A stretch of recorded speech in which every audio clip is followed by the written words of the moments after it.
Little technical difficulty there. I dropped the phone. It's kind of technical, right? Real quick one here.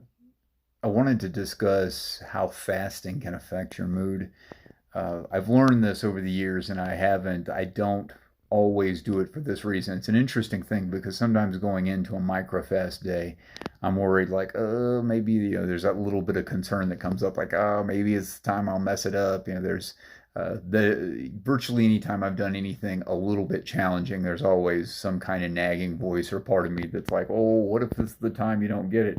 It's an old school thing. I'm just used to it and I don't worry about it, particularly in areas where I've had success over this period of time.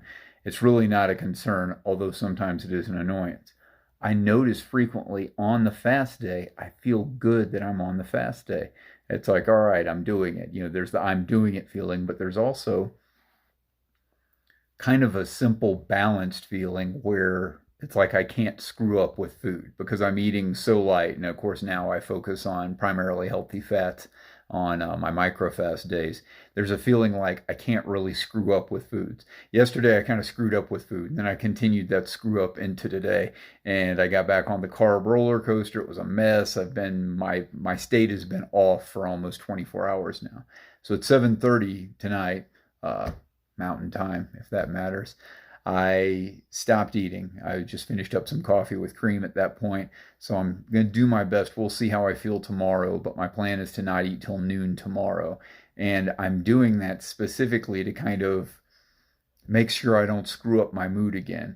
It's not that I couldn't screw it up after noon tomorrow. It's just that the fasting, it kind of balances things out. There's a variety of physical things that are going on with your body, cleansing itself and repairing itself while you're fasting. But a result of that, now you can certainly be irritable while fasting if you're not used to it. And that can still happen some, even if you are used to it. But usually the major challenges with it go away, after you fast for a few times. If you're fasting a few times a month, then micro fasting, or if you're intermittent fasting, you do it for a little while and it gets to be less of a big deal. Although fasting can kind of reveal the people you really need to avoid, and people that you're typically annoyed by, unless you've just eaten something rich in fats, are people that are probably taking up more of your resources than you need to be giving them. I know that you can't always just, X people out of your life just because they're annoying you, but it's something to consider. It is, you can prune the tree, your social tree, so to speak, and you do it over time. Don't do it just because some crazy long-haired guy on Facebook said to, but it's something to be aware of and to consider, particularly long term. Who do you really want to be your friends? Who do you really want to be in your life on a regular basis? And even if you remove somebody on the regular basis, it's not removing them entirely. So, something to keep in the back of your mind. But fasting to regulate mood is a really interesting thing, and it's something I would look at when you start fasting. I would look at, and again, starting with fasting, it could be as simple as just the intermittent fasting, just shaving a few hours off your eating window in the morning, or shaving a few hours off your eating window in the evening. Or you could try your hand at a micro fast. Now, if you've never done a full fast, it's one of the coolest things you can do without doing any of the other psychological stuff I teach for changing your brain for fat loss, to give yourself a different awareness about food. Once you've gotten through a full 24-hour period, you've woken up, you've not eaten anything solid or anything with calories. Maybe you have some coffee with no, sweetener or creamer or anything like that, or some tea. But other than that, it's just water, and you do that until you wake up the next day. You go to bed not eating anything, you wake up the next day, that changes you. There's a permanent change in you that comes from that. Now, it doesn't automatically fix everything, mean you're going to have radiant health for the rest of your life, but it does. There's that change. I mean, since I fasted, I fasted the one time back in my 20s, I always knew I could do it again. I knew it was possible at least to do it again. And of course, if you do it somewhat with any kind of regularity, a few times a year even, there's more of a recent memory of it where it's just like, I could do that again if I need to. And so when you're talking about just shaving a few hours off your eating window, or starting to bring your calories down on, say, microfast days or half fast days, I've heard of doing like 1,000 calorie day and they call it a half fast. So you're eating roughly half or maybe a little bit less of what the typical daily allowance of calories is. It's another thing you could play with or start with at least.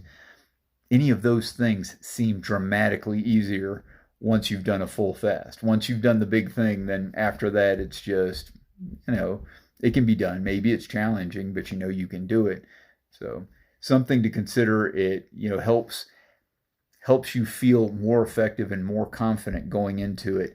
And just the process of fasting, it seems when your body's doing that cleansing process, particularly when you've done what I've done here this weekend and jump back on the carb roller coaster, my body's more sensitive to that than it used to be. And I don't know if that's just because I've been eating better or just because I'm getting older. I'm not certain exactly why it's as sensitive to it as it is now, but I like to avoid it. And even on cheat days, I try to avoid it by making sure I'm always eating protein and healthy fat anytime I'm carving it up, and trying to space it out where it doesn't, if I do too much in the morning, then, I just maybe eat some proteins and healthy fats through the middle of the day. So I might go big on carbs again in the evening, but I don't want the whole day to be a roller coaster. Maybe just a roller coaster with that morning lump and that evening lump. And of course, I'm usually going to bed in the evening, so I don't really experience too much of the downside of that. It's something to consider. It's something to consider in general, how food affects your attitude, how food affects the way you feel. And I've noticed that healthy fats are one of the coolest things you can add just to feel a little more balanced, a little less, frenetic all over the place. There's something powerful here. And if you're doing some of the practices, if you draw a little more attention to it as you're going through, you don't have to just sit and make the whole day a meditation on how you feel while you eat or don't eat, as the case may be. But to notice it occasionally, set up a few reference points throughout the day that the more you do that, the more you get a feel of what's going on. You can do it very specifically if you want to journal it or something like that. That's another valid thing you can journal. But just to bring that awareness to it is already powerful. And when you start to recognize these things, all the blocks about, well, I could never do that, or that'll never work, I wouldn't want to do that long term. You wouldn't want to feel better and be in better shape long term. You wouldn't want to have balanced energy throughout the day long term. When I say it, it only goes so far. But when you actually experience it, this guy, all those other guys, nobody can really take away from you what you've experienced. You know it's real. There's none of this BS where, well, the science says. It's not that you shouldn't listen, give a polite listen to what the science says. But when you've experienced something, you know you've experienced something. That doesn't mean you can, write a research paper on it now. It does mean that there's something real that happened there. And, you won't just let anybody come along and take that away because, they have some numbers that, satisfy them that they know what's going on, even though 99% of them haven't experienced any of it. There's plenty of fat doctors giving people diet advice, and there always have been, or at least this whole last century, there certainly have been. So keep that in mind. When you get those results, it's real for you then. And there's no denying it. There is maybe some argument as to what exactly it means in terms of how it happened or what exactly was going on inside your body that led to it.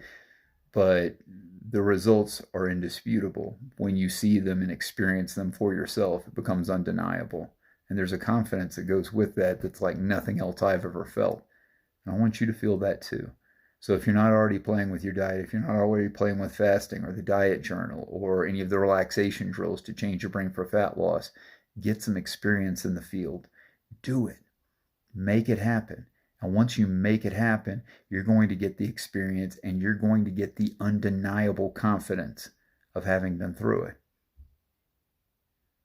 And I think you'll be very satisfied with that. I'm Ben Langley. Thank you very much for spending some time with me today. We'll talk again soon.